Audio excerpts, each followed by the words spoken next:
следующим темам. В штате Огайо сошел с рельсов поезд, который перевозил опасный груз. Инцидент произошел в пятницу вечером. Из 20 вагонов с химикатами 10 загорелись. В некоторых из них перевозили винилхлорид, легко воспламеняющееся токсичное вещество. Продукты его горения представляют опасность как для окружающей среды, так и для здоровья местных жителей. В связи с этим власти объявили чрезвычайное положение в близлежащем городе Ист-Палестайн. А на место крушения прибыли сотрудники Нацгвардии. В радиусе более 1,5 километра от места происшествия объявили обязательную эвакуацию. При этом жители, которые отказываются покинуть свои дома, могут быть арестованы. Приказ о принудительном вывозе людей из зоны ЧП распространяется почти на 2000 домов. Устранение последствий катастрофы продолжается. В настоящее время специалисты пытаются установить причины аварии, а мы обсудим эту тему с нашим следующим гостем. Евгений Гуревич сейчас выходит с нами на связь, специалист по инвестициям. Здравствуйте, спасибо, что присоединились. Добрый день. Хотелось бы обсудить с вами эту аварию в экономическом ключе. Какие последствия для железнодорожной отрасли представляет эта катастрофа?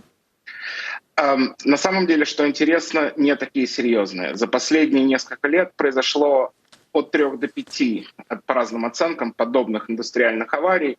И к серьезным последствиям с экономического ракурса они не имеют. Намного более серьезные и ощутимые последствия, конечно, наблюдаются с точки зрения окружающей среды и разговора вообще о том, кому должны принадлежать железнодорожные компании, как они действуют и так далее. А что нам известно об ущербе, связанном с самим пожаром? Эти химикаты, насколько они дорогостоящие и какие отрасли могут пострадать в результате этого инцидента? И насколько мне известно, 1 тонна данного химиката стоит примерно $1000. Никакой он не является, этот газ не является дефицитным. В мире производится много миллионов тонн.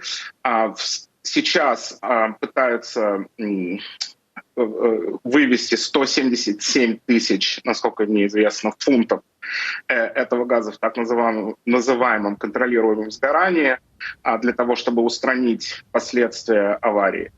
И никакого серьезного дефицита не предвидится. А в каких вообще отраслях используется винилхлорид?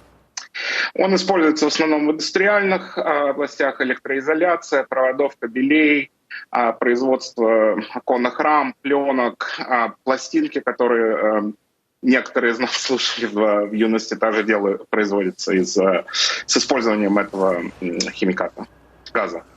А говоря о жителях, которые живут, опять же, вот в соседнем городе, и то, что сейчас им приходится принудительно покидать свои дома, вы думаете, последуют какие-нибудь судебные иски после этого? И как могут обстоять дела со страховыми выплатами? Очень будет сильно зависеть от того, какие будут последствия устранения данной ситуации, которая происходит в данный момент. Они по данным компании начались в 3:30. И если авария будет устранена без каких-либо долгосрочных последствий для окружающей среды, и жители Ист-Палестайн смогут вернуться в свои дома, то я предполагаю, что никаких серьезных финансовых последствий для компании с рыночной капитализацией 57 миллионов Norfolk Southern не будет.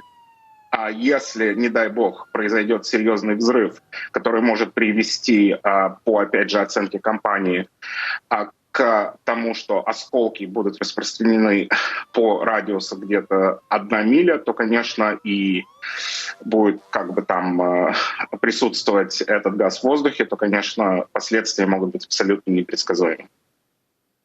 Мы будем следить за развитием ситуации, безусловно. И, Евгений, большое спасибо за то, что присоединились к нашему эфиру и прояснили немного происходящее. Евгений Гуревич был с нами на связи, специалист по инвестициям.